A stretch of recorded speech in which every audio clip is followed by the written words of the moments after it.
สบายดีพี่น้องสบายดีตอนสายๆเด้อพี่น้องตอนนี้มื้อนี้ทิพย์กำลังสิเดินทางกลับบ้านกลับสวรรณเขตแล้วพอดีครบเดือนมาวันที่30มื้อนี้วันที่1เนาะเดือนกับมื้อ1พุ่นละเนาะไอ้ดำ29ก็ครบมื้อเดือน1ที่จริงว่าสิให้อยู่ให้ฮอด2เดือนพี่น้องแต่ว่าคิดฮอดส่วนแน่คิดฮอดส่วนแล้วก็ต้องไปเฮ็ดกิจกรรมโรงเรียนต่อเพราะว่าปูนตอนนี้เหลือ40กระสอบเนาะหลังจากที่ว่าได้เทคานพื้นแล้วนะตอนมาแม่นได้วางเวียกเทคานไว้แล้วเพิ่นก็เทเรียบร้อยแล้วก็สร้างเพิ่นก็อยากเบิกเงินแหน่แล้วก็ปูนก็เหลือ40กระสอบเนาะฉะนั้นแล้วปูนสิเก็บไว้บ่ได้ดนแล้วช่วงนี้ก็ยามฝนแหน่ก็เลยต้องฝ่าวไปเฮ็ดโรงเรียนต่อแล้วก็พอดีมื้อวานนี่เนาะว่านนี้ก็มีข่าวหายทางบ้านมาว่าญาฐานเพิ่นได้เสียและญาฐานแก้วบอนที่ทิพย์ได้ไปสลองเจดีย์ที่สร้างแล้วไม้วัดพ้นงามนั่นเด้พี่น้องเพิ่นมรณภาพเมื่อวานนี้ตอนแลงที่จริงว่าสิกลับตอนแลงไปให้ท่านญาฐานได้แต่ว่าพอดีเห็นคนเอาลงต่อมาแล้วว่าเสียอะไรก็เลยบ่ได้เปลี่ยนตัวเนาะก็เลยได้เมื่อตามมื้อนี้ที่จริงก็ว่าสิเมื่อให้ท่านเพิ่นนี่แหละก็เลยว่าฝ่าวเมื่อแน่เห็นเพิ่นมารักษาตัวอยู่มุกดาหารแต่ก็บ่ทันซับ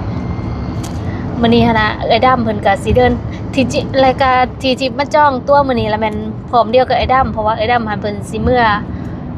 สิไปหนองคายไปต่อไปรับ MOU เพิ่นเฮ็ด MOU ส่วนที่ก็เลยสิเดินทางมาพร้อมกันที่ว่าสิได้ขึ้นรถอยู่มอสิคือกันเนาะแต่ว่าตัวที่จ้องได้ไปขึ้นอยู่รังสิตก็เลยมาส่งไอ้ดำแล้วก็สิไปแหวะ FC แล้วก็สิไปรังสิตพี่น้องเอ้ยขึ้นซ่องถุงแมลงก็ได้แต่ว่ามาแต่ตอนนี้ตอนเที่ยงตอนนี้กำลังนั่งรถแท็กซี่ไป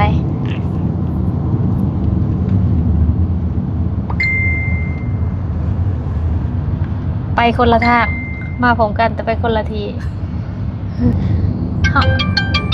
มาเธอดีทิพย์ก็ได้นั่งทั้งรถไฟรถเมล์สายสีแดงนี่เฮาได้ขึ้นหรือยังไอ้ดำยังบ่สายสีแดงเด้ได้ขึ้นแล้วบ่ผมอยู่ดอนเมืองอะครับตอนนี้ก็มาส่งไอ้ดำอยู่ที่บอนเพิ่นสิไปเฮ็ด MOU แล้วพี่น้องไปหา MOU ส่วนทิพย์ก็สิไปเจอ FC แล้วก็สิแม่นแหละแต่ละบอลก็ไปเจอ FC หมดแหละพี่น้องไปไล่บอลเดี๋ยวเบิ่งตอนต่อไปไอ้ดำเตรียมสิรถไปหา MOU กลับนะคะหลวงตามาเปิดประตู เอาบ่เห็นเนาะหลังจากที่ไปส่งเอดำทิพย์ก็เอากุยสายมาฝาก FC อยู่แถวมอสีหลังจากนั้นก็เอากุยสายมาถวายหลวงตาดวงแล้วก็มากราบลาหลวงตาแล้วคุณพ่อสัจใจก็มาหับทิพย์อยู่ที่วัดหลวงตาดวงและก็คุณพ่อก็ได้นำน้ำมะนาวมาถวายหลวงตาพร้อมหลังจากนั้นคุณพ่อก็พาไปบ้านที่ปากเกร็ดและทิพย์ก็ได้นำกุยสายมาฝากคุณพ่อคุณแม่นำเพราะว่าครอบครัวคุณพ่อคุณแม่นี่มักกุยสายคุณแม่หมู่เพิ่นก็ได้เฮ็ดผัดกะเพรากุ้งให้ทิพย์กินหลังจากนั้นคุณพ่อคุณแม่ก็ออกมาส่งทิพย์อยู่ที่รังสิตขี่รถออกมาน้อยเดียวหนึ่งฝนก็ตกแห้งตกจนแนมบ่อยากเห็นหนทางพุ่นน่ะพี่น้องอันนี้หันสถานีรังสิตแต่มันอยู่วันนี้มอรังสิตมอรังสิตสถานีมหาลัยรังสิตมอรังสิตต่างหากเขาเรียกว่าสถานีหลัก6อันรังสิตนี่ยังบ่ฮอดบ่คุณพ่อเป็นน้องเดียวนี่อันนี้เขามอดแต่มาหอดลังสิตนะก็เอากระเป๋าลงได้กระเป๋าเดียวคุณแม่ก็ให้ทิพย์ไปต่อแถวเพื่อที่จะเอาบินจองมาออกตัวและคุณพ่อก็ขนกระเป๋าอีกใบลงมาให้ตอนมากระเป๋าหน่อยๆ2ใบตอนกลับนี่กระเป๋าบักใหญ่2ใบอยู่ไทยเอิ้นกระเป๋าเป็นใบส่วนอยู่ลาวจะเอิ้นกระเป๋า2หน่วยเอากระเป๋าลงมาแล้วพนักงานก็เอาไปสั่งน้ำหนักแล้วก็หัวน้ำหนักมันเกิน20กิโลเพราะคนนึงได้แต่20กิโลฉะนั้นแล้วทิพย์ก็ต้องไปยืนต่อแถวอีกรอบเพื่อไปจ่ายน้ำหนักกระเป๋าที่เกินไปก็เลยบ่ให้คุณพ่อคุณแม่ทาคุณพ่อคุณแม่ก็เลยเดินทางกลับหลังจากนั้นก็มีพระอาจารย์จากวัดสนาม นอกมาหาทิพย์เพราะว่าแอดไลน์ของทิพย์บ่ได้นะพี่น้องเพราะว่าทิพย์ต้องได้ส่งประวัติกลับมาให้เพิ่นเป็นประวัติเกี่ยวกับการช่วยเหลือสังคมเพื่อที่จะเข้าร่วมชิงรางวัลในปีต่อไปเพิ่นก็เลยมาหาทิพย์แล้วก็มาแอดไลน์เพราะว่าทิพย์มันสิกลับบ้านแล้วซึ่งพระอาจารย์องค์นี้ก็คือพระอาจารย์ที่ทิพย์ได้โพสต์รูปลงก่อนหน้านี้ว่าเพิ่นได้ฝากของไปให้เตียงทองนั่นเด้พี่น้องกลับบ้านไปนี่ทิพย์ก็สิเอาของที่เพิ่นฝากไปไว้ให้เตียงทองก่อนที่จะกลับบ้านหลังจากนั้นทิพย์ก็ขึ้นรถประมาณ2 ทุ่มกว่าแล้วก็มาหอดมุกดาหารตอนเช้าประมาณเวลา6 โมงเช้าแล้วก็ต่อรถบขสจากมุกดาหารข้ามฝั่งไปลาวคนรอท่าข้ามฝั่งไปลาวนี่ก็หลายทั้งคลองทางอีหยังอีกขนาดมื้อนี้เป็นมื้อธรรมดาบ่แม่นเสาร์อาทิตย์แล้วก็บ่แม่นช่วงเทศกาลอีกได้ขึ้นเรื่องรถมานี่ก็บ่มีบ่อนนั่งต้องได้นั่งพื้นเฮ้ยลากินหอดบ่ป่ากินหอดปลาหรือกินหอดขนมเนาะบ่กินหอดปลาหรือหอดขนมป้าบ่อีลากินหอดปลาหรือกินหอดขนมหาไปบ่ได้เว้ย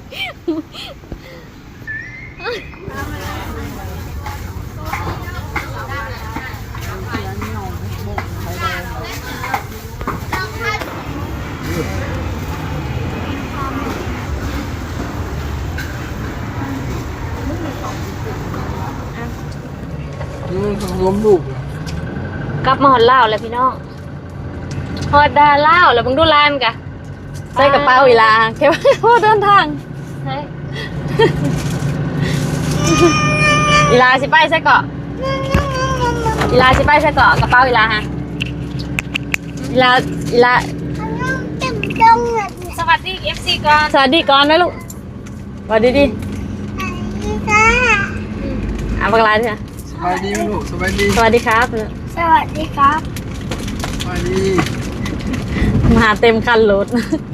เพื่อจะได้ออกมากะฮะนี่ว่าเล็งเต็มทีเลย มือว่านนี่หลังจากที่ว่าไปส่งเอ้ยดำเนาะหลังจากที่ไปส่งเอ้ยดำแล้วก็ทิพย์กับตำบิธนาออกมาแล้วไปหา FC อยู่ที่มอสิดก่อนแล้วพอดี FC หันยังบ่อยู่หันเนาะ FC ยังบ่ทันได้มาหันก็เลยไปส่งเอ้ยดำก่อนอยู่ลาซาด้าซอย18เพิ่นสิไปเฮ็ด MOU เด้หลังจากเฮ็ด MOU แล้วก็กลับมาหา PFC อยู่แถวมอสิดหันหลังจากนั้นแล้วก็มาแวะลุงตาดวงแบบว่าเมื่อวานนี้ถือกุ้ยสายนะไปฝากพี่ตำรวจแน่แล้วก็ไปฝากลุงตาดวงแน่แล้วก็ไปฝากคุณพ่อสัจใจแน่เพราะว่าคุณพ่อสัจใจน่ะเพิ่นนั้นมันอยากกินกุ้ยสายเด้ ไปเถื่อได้ไงยังบ่ได้เอาไปฝากเพิ่นจ้าเถื่อเมื่อวานนี้ก็เลยซื้อกุ้ยสายมาฝากเพิ่นแล้วก็หลังจากนั้นก็มาหลังจากนั้นก็ไปหอด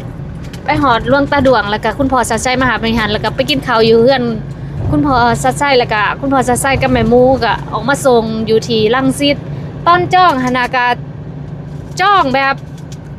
เหลือกรุงเทพเหลือกรุงเทพมุกดาหารเนาะมันไปขึ้นอยู่รังสิตนะพี่น้องเวลาเก่าเวลา20 ทุ่มหั่นน่ะตอนจ้องเหลือกรุงเทพแต่ว่าตอนมันมาขึ้นหั่นอันนั้นมันมาออกรังสิตป่ะอยู่กับทางส่วนออกกรุงเทพพี่เลยใกล้เติบป่ะที่จริงคิดว่ามันจะไปขึ้นนครไซแอร์อยู่กลาง คือว่ามอสิดว่าคือว่าได้ยินพอสไตล์ว่าลังสิตนะว่าต้องไปขึ้นอยู่มอสิดผู้นี้ว่าอันธรรมดานะคิดว่ามันสิขึ้นอยู่ฮันนอนเหลือกรุงเทพแต่วันนั้นมันขึ้นอยู่อันนั้นแต่ว่าตอนจ้องค่ะก็คือสิแม่นลืมเบิ่งทั้งหลากถ่ายว่ามันขึ้นบอนได้หั่นน่ะดีแต่บ่มีขึ้นอยู่พี่น้องยังก็สระบุรีหรือว่าตอนจ้องแล้วมันบ่ให้เลือกหรือได้แต่ว่าตอนคน5หันเหลือกกรุงเทพแต่ว่ามันสิให้เลือกซ้ายหั่นน่ะมันอาจจะเคียนทั้งถ่ายๆหั่นแหละและอาจจะบ่ได้สังเกตอาจจะเบิ่งบ่ดีคิดว่าเป็นมอสิดผัดไปรังสิตเนาะแล้วก็มันก็บ่ได้ให้เลือกว่าผู้หญิงผู้ชายอีกได้แล้วบัดนี้ก็เลยมันออกตัวมาเป็นเพจใช่อีหยังมันคือบ่ให้เฮาเลือกบัดนี้ก็เลยติดต่อทางเพจเข้าไปแล้วเขาบอกว่าต้องมาแก่อยู่ที่เคาน์เตอร์เพราะว่าจ้องนี่เขาจะเอาสิบ่ให้เฮาเลือกอยู่แล้วต้องมาเคาน์เตอร์แล้วเขาจังสิจัดให้เฮานั่งจังซี่นะบัดนี้บัดมาเขาเตือนแล้วจึงมาถามเขานะแล้วเขาว่าต้องจ้องอยู่เว็บของนครไซแอร์โดยตรงมันจึงเลือกที่นั่งได้คันไปจ้องเว็บอะไรมันเป็นเว็บของแบบว่าบัตรร่วมนะรถเมล์ร่วมทั่วประเทศมันสิขึ้นมาถูกสถานีเลยอย่างสินะแล้วมันสิเลือกตามบ่ได้ตัวน่ะสาธารณะมันคล้ายๆคือว่าเขามันเป็นอันรวมกับอันแยกนั่นแหละโดยตรงกับบ่โดยตรงนั่นแหละไปขับรถพี่โทษแล้วก็มาขับรถตัวเองมันจังได้บุ สุดกระหลังแล้วก็พ้นตก อันนั้นพี่น้อง หลังจากนั้นก็พระอาจารย์จากวัดซ้ำหนอกเพิ่นก็เดินทางมาหาพอดีว่าพระอาจารย์นั้นสิให้ทิพย์ส่งประวัติเพื่อเขาสิ่งรางวัลนะพี่น้องที่จริงว่าสิบ่เว้าเนาะเพื่อบ่ได้เด้ ก็เลยว่าสิบ่เว้าคือแอดไลน์บ่ได้พระอาจารย์ก็เลยว่ามาแอดไลน์อยู่รังสิตเมื่อคืนนี้พระอาจารย์โจอีมาส่งเนาะมาหาแล้วก็เพิ่นก็เพิ่น FC ยังบ่ฮู้เนาะคือมื้อก่อนหาพระอาจารย์ได้ติดต่อมาแล้วก็มาฝากของให้เตี้ยงทองเนาะมื้อนี้ก็สิเอาของมาให้เตี้ยงทองเป็นของเซารางวัลนะพี่น้องรางวัลทำความดีสวยสังคมจังซี่นะอันน่ะเพิ่นฝากสมุดมา2เล่มให้ทิพย์เล่มนึงและให้เตี้ยงทองเล่มนึงแล้วให้ทิพย์เบิ่งตามนั้นแล้วให้ทิพย์ส่งประวัติไปเนาะแล้วก็ฝากเซารางวัลเขาเอิ้นว่าไอ้รางวัลน่ะนะมาให้เตี้ยงทองนั่นเองพี่น้องและมื้อนี้ก็สิไปส่งให้เตี้ยงทองเลยแต่ตอนนี้หนะค่ะมาลาวแล้วก็ไปซื้อของฝากทางบ้านก่อนเพราะว่าอยู่ไทยมันสิเอามายากพี่น้องเพราะว่าจิบคนเดียวแหละทง2 ทง 3 ทงเนาะมันก็เลย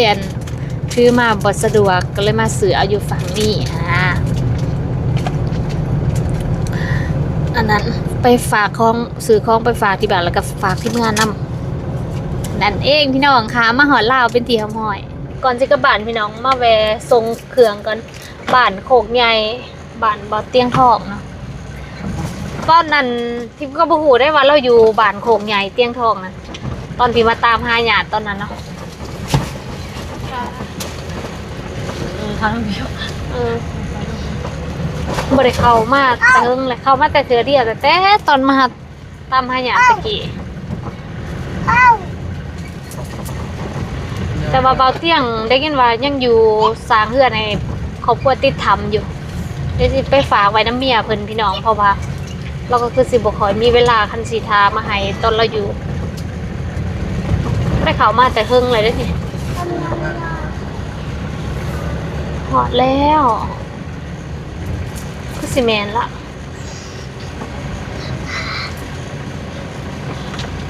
แม่นนั่นแหละสภาพข่อยยังบ่ทันแดนอันนั้นมาเฉยๆเนาะแม่นบ่เคยเห็นเพิ่นจักเทื่อการบ่เคยเห็นคือครั้งแรกที่ได้เลยพอดีพระอาจารย์ฝากพระอาจารย์โจอีฝากมาอันนี้เป็นเซารางวัลขอยก็ยังบ่ทันได้เปิดเบิ่งเนาะให้เจ้าภาพเพิ่นเปิดเองอันนี้ก็จะเป็นอันประกาศเกียรติคุณนี่เนาะนี่เด้อได้มาส่งให้เลยเด้อพระอาจารย์แล้วก็อันนี้ก็จะเป็นอันสมุดอ้าวเราอยู่วะลูกสาวอ๋อคิดว่าอันเพิ่นมามื้อนี้เพิ่นสิลงมาแต่เมืองจอมแจ้งหั่นน่ะอ๋อแล้วเราบ่เฮ็ดเดือนแล้วแต่ว่าแล้วเป็นบ่สำเร็จปานใดโดยมอบเป็นหลักฐานมาส่งให้แล้วโอ้ยขอบคุณหลายๆเด้อเนาะธรรมดาละแม่นเพิ่นไปหาอยู่กรุงเทพเนาะแต่ว่าเพิ่นติดภารกิจก็เลยบ่ได้อันนั้น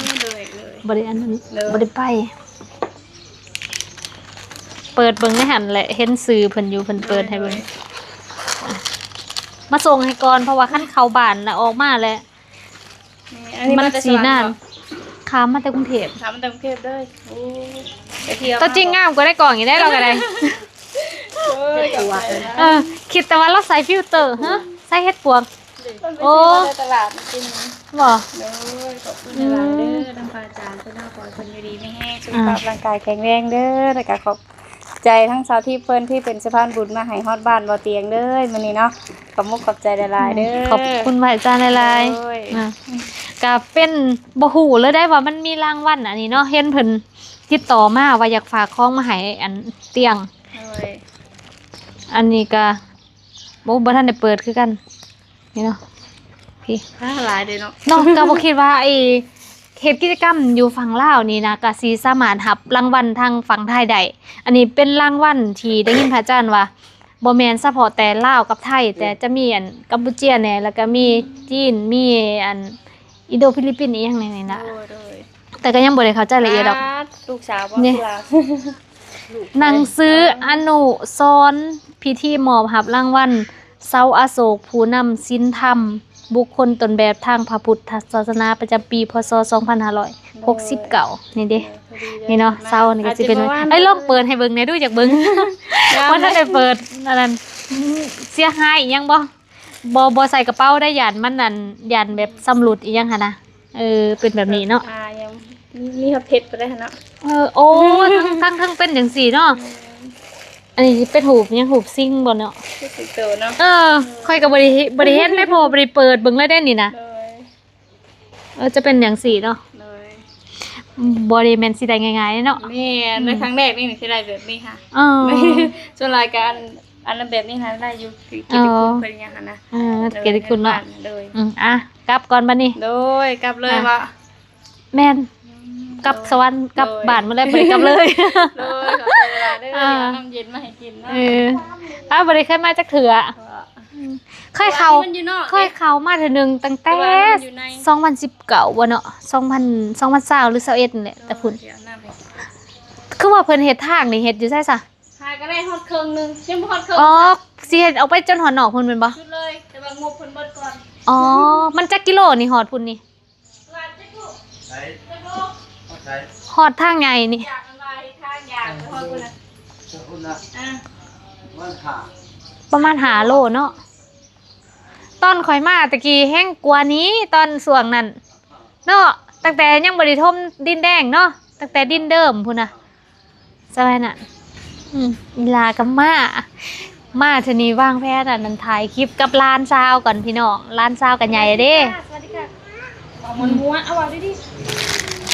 สาวอน เฮ้ยเลยเดี๋ยวได้เอาแล้วเดี๋ยวได้เอา เบิ่งดูเกิดเรื่องนอกเดี๋ยวฟ้องกัน แมนนี่เด้ของบ่เตียง ครับ เจ้าของเพิ่นบ่ได้ไปหับเพิ่นก็เลยฝากมาง าม งามเนาะ เหลือมามองเลยต่อไปนี่คือได้นี่คือการทำนี่ โดย ต้องค เนาะ ำ งามเด้เสารางวัลบ่เคยหูเลยได้ว่ามีรางวัลแบบนี้นักเลยคือซีเมนต์ปูนเนาะ มีเพชรเด็ดจ้า มีเพจเด้สีม่วงจักสีหนา ตา โอ้ยคือกันเลย สวัสดี ไปดี โอ้จักปีฮะนะ ปี11เดือน อ๋อปี11เดือน อ๋อ คือกันเลย เอ้า ปีนี่มาละบ่สอง3 ปี5เดือน โอ้นี่คือกันเลย ก็ลูกนาเดียวกันเลยอ้วน เลยคือกัน นาคือพอหรือคือแม่ฮะ พอ คือพอบ่ ผมนี่ได้ไผผมผมจักได้ไม่ไฟ ยันว่าบอนตะกี้แบบว่ามีรุ่นปูญาปูทวดอีหยังอันนั้นบ่ นี่ถ้าปูมัน จะมาปูผู้เสียแบบนี้ อ๋อ ทุจ้าเลยไหมลูกสบายดีสบายดีดูลูกมือสบายดี ยั ลู ง ก เป็นวันนี้เฮ้ย เว้าแล้วบ่เริ่มเว้าแล้วบ่ เริ่มพอเที่ยงแล้ว อ๋อ เรื่อยๆเพิ่นไปเที่ยง เอื้อยกระตุ๋ยบ่ บ่ตอนแรกมันจะอ้วนอยู่แต่บ่ได้อ้วนแบบนี้ โอ้ เพิ่นไปเที่ยงยืนห่าง ตอนนั้นลูกเป็นหยังก็เป็นผื่นบ่เป็นหยัง ลุงครบลุงหยังเลยเป็น เหนือบ้านแสดงว่าเนาะ ประตูไปใช้ได้นี่มาแต่สิลงประตูที่นี่ ฮะ ไปนำประตูเลย อ๋อ ไปตลอดได้นี่ แม่ม แม่น แมมเห็นว่าหนองหันเนยมึงดูหนองฮะเอาว่าหนองฮะ บ้านซีให้เอื่อยเนี่ยเอื่อย กันได้เฮ้ย จักโลก็เพิ่นว่าจักโลก่อนนี่นะ 18บ่ เบิ่งอุ้ม พอดูเบิ่งได้พอดูเบิ่งได้พอดูเบิ่ง อ๋อฟ้า มาเอา เบิ่งนุ่มนี่นะ ให้ไปอุ้มมันเลยกว่าน่ะ บ่เอาว่าซั่นโอ้ผู้สาวพอไปใช้พอไปใช้แมมอยากกินอันนั้นอยากกินนม แม่คุณลุงเป็นไงด้วยนี่ 18โลบ่ 18 โล 18 โลจักปีก็2ปีเท่าไหร่ก็ปีเก้าเดือน ปี11เดือนปี11 เดือน เดือนไหนวันเกิดเพิ่น น้ำหนักซ้ำกันปะ 3โลปีปลายนะคุณนี่สินั่นกว่าคุณนี่จนบ่มีหัดข้อจนแทนจะเป็นป่อง ตะกี้กับข้าวได้ยังหน่อยค่ะตากแดด น้ำดีสีไม่ตก ตากแต่แดดเด้หมักไปเที่ยวบ่ บ่มีใส่เกิบเด้นี่ค่ะไปเที่ยว คือกันนี่ บ่ใส่คือกัน เพื่ก็บ่มักแล้วย่างไปตามเพื่อนตามหยัง ผิวโซได้คนอ้วนนะผิวโซแบบอันเป็นหนึ่งก็อยากเปื่อย คือกัน แม่น การกับเปื่อยนั่นดี ยุ่งบ่เฮ็ดน่ะ ยุ่งแน่นี่ยุ่งพบอะไรนี่ อืม เราแล้วก็เป็นแพ้เป็นหยังไป โอ้เนาะปันน้ำหนักเริ่มไล่มาแต่ด้นล่ะบ่ มองหนึงนี่เราตัวละมองที่ฮอดเกยใกล้ชิฮอด2อันฮอดปีปลายนี่ โอ้แสดงว่ามันคือ แต่ก็อ้วน อันนี้ กินข้าวเก่งบ่หรือว่ากินนม ข้าวบ่เก่งกินนมเก่ง โอ้กินนมเก่งก็อ้วนบ่ เก่งเบิดบ่ฮะจังยังกินเบิดข้าวมันเจ็บปากมันนี่โดน เจ็บปากแล้วดีดห่างแน่บ่อยากกินข้าว อื เลย ม ไปกินข้าวดิ โล่งเถอะมันก็เป็น กินข้าวนี่เลือกอาหารอยู่บ่ กินได้ทุกอย่าง โอ้กินได้ทุกอย่าง หมูกินหยังกินน้ำหมูวัด โอ้นี่เนาะคนตุยสลายหั่นน่ะกินหยังก็กินเนาะ กินบ่เลือก กินบ่เลือก สบายดีนะแม่ลูก บ่เอาล่ะ ว้าวบ่ให้จับเลยนะ บ่ เอ้า เอา เมื่อกี้คือว่าเห็นเฮ็ดบวกออกบ่ แม่ในอยู่บ้านให้ผัวออก ซื้อมาแต่ตลาด แต่ว่าไปชื่อแต่เห็นปัญหาหลาย ใกล้บ่ปลาหาเฮ็ดทางพี่ โอ้ไก่เติบ ไกลอยู่ เอาบ่ได้ไปหาเพิ่นเชื่อแล้ว แต่ฉลาดก็ไม่ได้ชื่อเอาผัวไปหามันกับบ่ได้ดิ ก็ท่านเข้าหูเนาะเขาหูปลาเข้าไปเขา พวกเขาอยู่ให้อยู่นา จักวัดตลาดแรงก็ได้อยู่เด้ ได้ยินว่าบ้านนี้หันฮอดพันพุ่นบ่ ฮอด บ่ แต่รอด บ่ มาฮอดบ่ ประมาณ700 ประมาณ ไอเจอเป็นปานเฮาขนาด500ปลายก็ยังบ่คือกว่า 700อันนี้700เนาะ อันบอนคนอยู่นี่600ปลายนะ แต่รู้สึกว่าบ้านนี่ใหญ่ออกมาอยู่นี่หลายเนาะแต่ก่อนตอนเขามานี่บ่ค่อยมีเด้นี่ นี่มันจะเจาะ อันนี้ ตีนเนี่ย ลายแล้ว อันนี้ก็ปุ๊กอันน่ะใหญ่มาอยู่ด้นเหรอบ่ 3 ปีแล้วบ่ ซาพี่ตอนนั้นค่อยมาบ่ทันได้ปุ๊กซะนะเดี๋ยวนี้สิฮอดทางแล้วเด้เขามาเอ้าคือว่าเห็นเฮือนหลายตะกี้เขามามันเป็นป่าเป็นอันนั้นทุ่งนาเนาะ เป็นป้าเป็น เป็น ลู ปลาก อันนี้มันจะจอดกันแล้ว จะสิจอดกันแหละมื้อเที่ยวหนึง นิดน้อยหนึง นั่นล่ะ ไปเรื่อย ไปเฮากำเมื่อวันนี้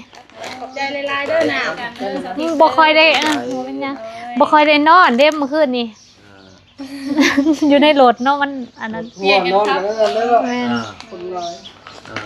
ไปขอบใจหลายๆโอ้เว้าอยู่เนาะ โอ้ยได้ได้ไงเอาพัดลมพัดเลย ลูกผู้ใหญ่หันก็เว้าเก่งๆเนาะ แม่เพิ่นไปเรียนพวก อืม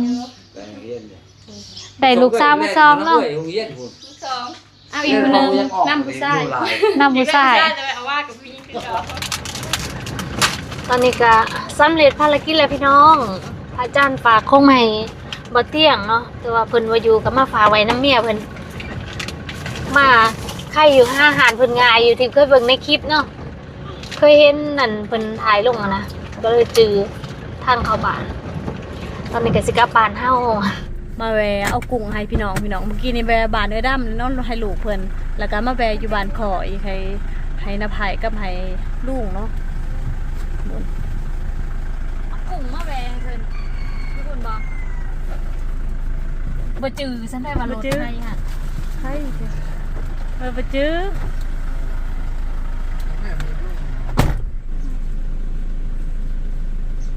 นี่อยู่แล้ว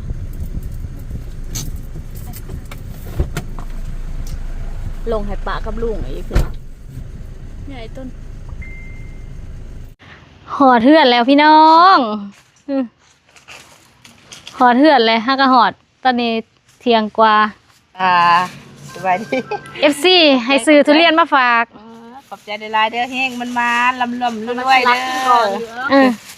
อลำรวยๆเด้อฝากของมาให้สิก็ดิมันมา ให้ซื้อมาเป็นหน่วยมันนั่นเข็นแต่เป็นแพ็ค เสียง เสียงแล้วมาเท่าใดก็คือซื้อมื้อนั้นก็บ่ทุก บ่สุกสิขอบใจสถิตคนงาม โอ้ย FC ได้ฝากให้ ขอบใจ FC ขอบคุณ FC มือสุขูสุคนเด้อพี่น้องตอนนี้ก็หอดเทือนแล้วก็โตไปอาบน้ำพักผ่อนก่อนพี่น้อง